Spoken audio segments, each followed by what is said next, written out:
ଜାନୁଆରୀ ମାସ 14 ତାରିଖ ବୁଧବାର ଆସନ୍ତୁ ସକାଳର କେତୋଟି ଖବର ଉପରେ ଆମେ ନଜର ପକାଇବା। ଦୁଲୁକିବ ଖଣ୍ଡଗିରି। ଆସନ୍ତା 25ରୁ ଆରମ୍ଭ ହେବ ପ୍ରସିଦ୍ଧ ଖଣ୍ଡଗିରି କୁମ୍ଭମେଳା। ସାଧୁସନ୍ଥଙ୍କ ଓଙ୍କାର ଧ୍ୱନିରେ ପ୍ରକମ୍ପିତ ହେବ ଖଣ୍ଡଗିରି।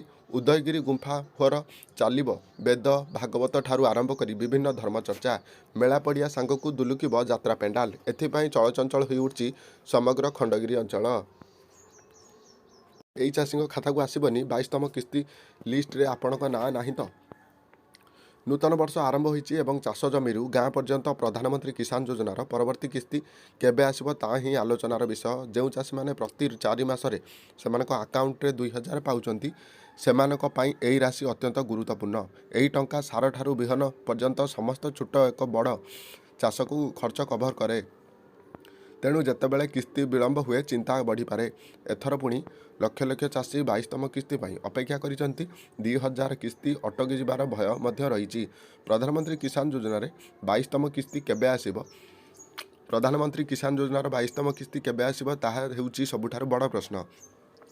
ସରକାର ଏପର୍ଯ୍ୟନ୍ତ ଏକ ନିର୍ଦ୍ଦିଷ୍ଟ ତାରିଖ ଘୋଷଣା କରିନାହାନ୍ତି, କିନ୍ତୁ ପୂର୍ବ ଢାଞ୍ଚା ଉପରେ ଆଧାର କରି ଏହି କିସ୍ତି ଫେବୃଆରୀ 2026ରେ ଜାରି ହେବ ବୋଲି ଆଶା କରାଯାଉଛି। ଓଡ଼ିଶା ବିଧାୟକଙ୍କ ସଂଖ୍ୟା, ବଦଳିଯିବ ଓଡ଼ିଶାର ରାଜନୈତିକ ମାନଚିତ୍ର। ଓଡ଼ିଶା ବିଧାନସଭାର ନୂଆ ଭବନ ଭିତ୍ତିପ୍ରସ୍ତର ସ୍ଥାପନ ବେଳେ ମୁଖ୍ୟମନ୍ତ୍ରୀ ମୋହନ ମାଝୀ ସୀମା ପୁନର୍ନିର୍ଦ୍ଧାରଣ ସମ୍ଭାବନାକୁ ନେଇ ରାଜ୍ୟ ରାଜନୀତିର ଯେଉଁ ପରିବର୍ତ୍ତିତ ଚିତ୍ର ଉତ୍ଥାପନ କରିଛନ୍ତି ତାହାକୁ ନେଇ ଆରମ୍ଭ ହୋଇଯାଇଛି ଚର୍ଚ୍ଚା। ପରବର୍ତ୍ତୀ ଖବର, ରଥଯାତ୍ରାକୁ ନେଇ ବୈଠକ। 6 ମାସ ପୂର୍ବରୁ ସବୁ ବିଭାଗକୁ ପ୍ରସ୍ତୁତି ରିପୋର୍ଟ ଦେବାକୁ ନିର୍ଦ୍ଦେଶ। ଚଳିତ ବର୍ଷ ରଥଯାତ୍ରାକୁ ନେଇ ମୁଖ୍ୟ ଶାସନ ସଚିବ ଅନୁ ଗର୍ଗଙ୍କ ପ୍ରସ୍ତୁତି ବୈଠକ ଅନୁଷ୍ଠିତ ହୋଇଛି। ଲୋକସେବା ଭବନରେ ବିଭିନ୍ନ ବିଭାଗର ଅଧିକାରୀଙ୍କ ସହିତ ମୁଖ୍ୟ ଶାସନ ସଚିବ ରଥଯାତ୍ରା ପ୍ରସ୍ତୁତି ବୈଠକ କରିଛନ୍ତି।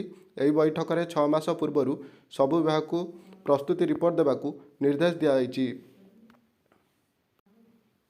ବିଗତ ଦିନର ତ୍ରୁଟି ଚିହ୍ନଟ ସହ କ'ଣ ପଦକ୍ଷେପ ନିଆଯିବ ରିପୋର୍ଟ ନିର୍ଦ୍ଦେଶ ରହିଛି।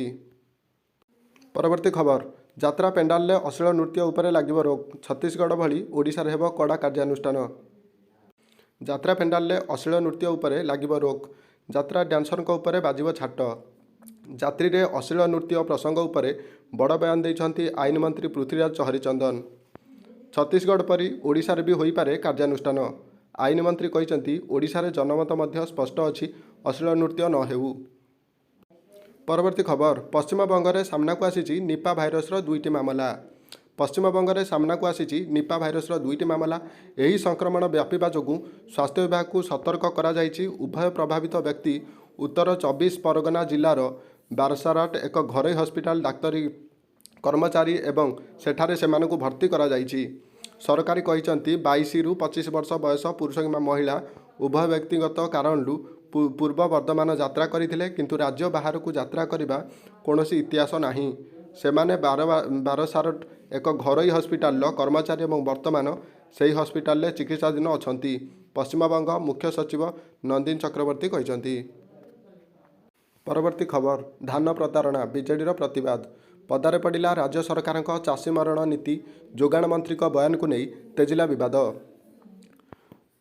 ବିଜେପି ସରକାର ପଦାରେ ପଡ଼ିଲା ଇନପୁଟ ସବସିଡି ଚଞ୍ଚକତା। କିଛି ଦିନ ପୂର୍ବରୁ ଯୋଗାଣ ମନ୍ତ୍ରୀ କହିଥିଲେ ଯେ ଜଣେ ଚାଷୀଙ୍କ ଠାରୁ ମାତ୍ର 150 କୁଇଣ୍ଟାଲ ଧାନ 3100 ଟଙ୍କାରେ କିଣାଯିବ ଏବଂ ବାକି ଧାନକୁ ସେ ବାହାରେ ବିକିବ, ଯାହାକୁ ଦୁର୍ଭାଗ୍ୟଜନକ କହିଛି ବିଜେଡି। ଧାନ କିଣା ପାଇଁ MSP 2300 ଟଙ୍କାରୁ 2369 ଟଙ୍କାକୁ ବୃଦ୍ଧି କରିଥିବାରୁ ରାଜ୍ୟ ସରକାର ଧାନ କୁଇଣ୍ଟାଲ ପିଛା 3100 ଟଙ୍କା ପରିବର୍ତ୍ତେ 3169 ଟଙ୍କା ପ୍ରଦାନ କରିବା କଥା।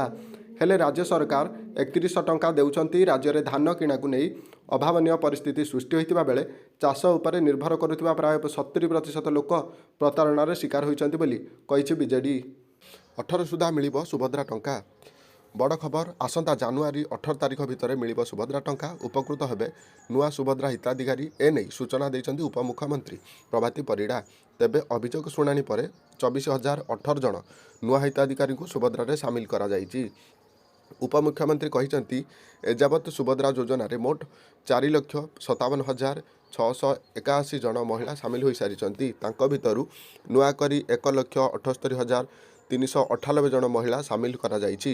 प्रथम और द्वितीय किस्ती बाद पड़ी 2,55,265 जन को एथर सुभद्रा योजना सामिल कर सेमाने एथर एका बेले 2टी किस्तिर टंका पाइपारे। परवर्ती खबर एथर ऑनलाइन हो पारे युक्त 2 खाता देखा प्रश्नपत्र लीक रोकवा एआई कैमेरा। चलित वर्ष ऑनलाइन हो पारे युक्त 2 परीक्षा खाता देखा एथिपाई कला विभाग पक्षरु प्रस्तुति करा जाउची। चूड़ांत बजेट फाइनाल होना बजेट मंजूर हेले से प्रति निष्पत्ति निया जाई परिबो बोली गणशिक्षा मंत्री नित्यानंद गौड़ सूचना देइचंती।